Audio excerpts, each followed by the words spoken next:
What's going on, guys? Welcome back to my channel.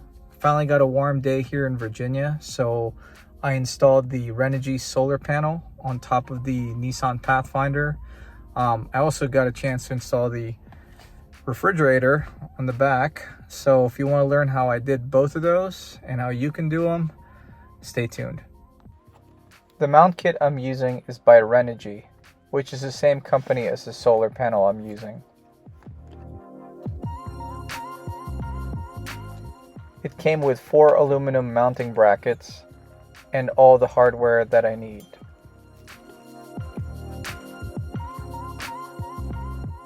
The mounts are very lightweight but feel sturdy. I like that they are very shallow. These nuts and bolts are to mount the brackets to the panel, and the screws are to mount it to the car. Also got this 10-foot extension cable from iGreeley, which will connect the solar panel to the jackery.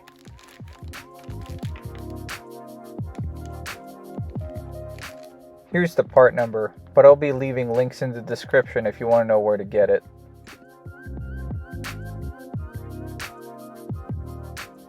I'm not sure what this adapter is used for, but please comment below if you know what it is.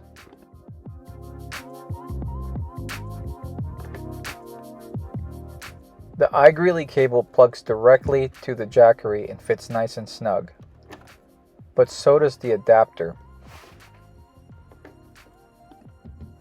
Start by gently placing the solar panel facing down on a table so you can envision where you want the brackets to be mounted. Gather the hardware that came with the kit, along with 2 10mm wrenches.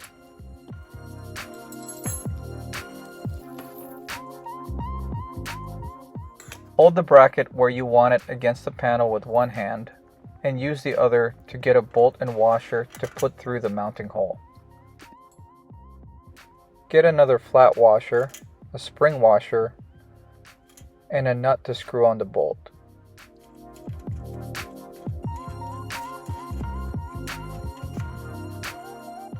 Hand tighten the hardware, and then use the 2 10mm wrenches to fully torque it in place. You could also use an electric impact driver to speed up the process.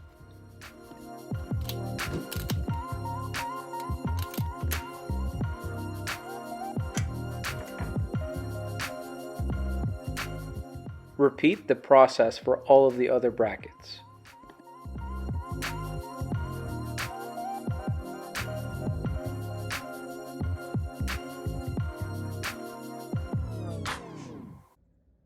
Added a little bit of blue Loctite to all of the threads to help prevent it from coming loose. I didn't want these loose cables to be flopping around while I'm driving, so I'm tying these up and I'm securing it in place with some zip ties. Wrap the negative and positive cables together with some electrical tape to give it a cleaner look.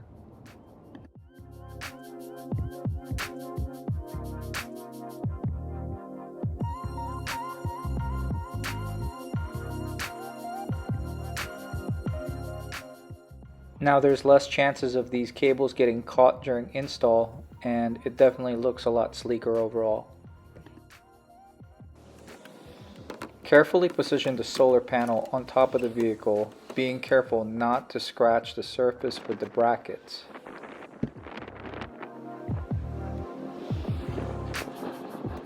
Once you have the panel positioned exactly where you want it, secure it in place with the self-tapping screws provided. There is no reason to drill holes for the screws ahead of time since the self-tapping screws are very sharp and easily tear through the metal.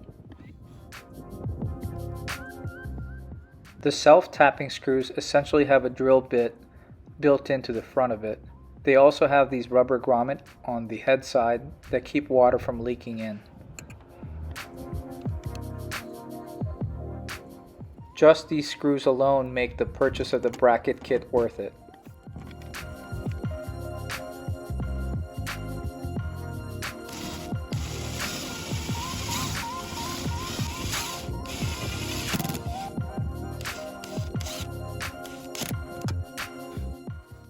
Repeat the same process for all of the other brackets. We are not tightening the screws all the way with the impact driver. You don't want to wear out the holes. We're simply using it to get the self-tapping screws most of the way down, and then we will do the final torquing with a hand wrench. You also don't want to over tighten the screws, since you don't want to prematurely wear out the rubber O-rings that are under the head. This will cause water to leak into the cabin. So we are just hand tightening them, maybe 5 to 6 foot-pounds.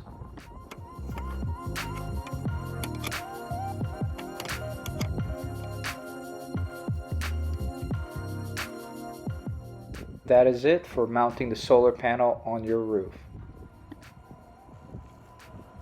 Luckily, the mounts are very shallow, so the panel sits very close to the roof, which leaves plenty of room between my roof rack and the solar panel. Now it's time to run the power cable, which I'm planning on doing through the tailgate. Routing the cable down this channel and tying it to the back of the swivel bracket, and then slipping the cable through this crack between the taillight and the body.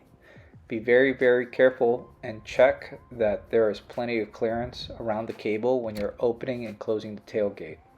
You don't want this to get pinched or get caught and potentially damage your electrical system.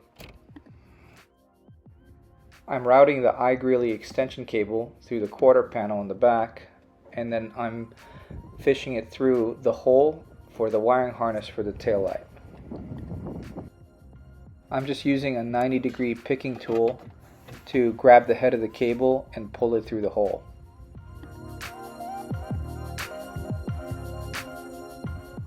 I cut a small corner off the grommet for the taillight to let the cable through. So there's the cable for the solar panel, and here's the power cable for the refrigerator, and I'm having them route back up front. I have both cables going to the jackery, which is going to be under the bedpost. I secured the jackery to the bedpost using a bungee cable so I can easily remove it if I need it for something else. Then I tied both cables together to give it a cleaner look. Luckily, my Pathfinder had 2 hooks built into the quarter panel that happens to be the exact width of the refrigerator, so I was able to use those to secure it in place with a bungee cord. This is perfect so I can move it to the front seat if I have 2 people sleeping back here. If you enjoyed today's video and found it helpful in any way, do me a favor and hit that like button. It definitely helps me out. And if you want to keep up with this Pathfinder stealth camper build, consider subscribing to my channel. Check out all my other projects. But for today, this is going to be it. Thank you for watching.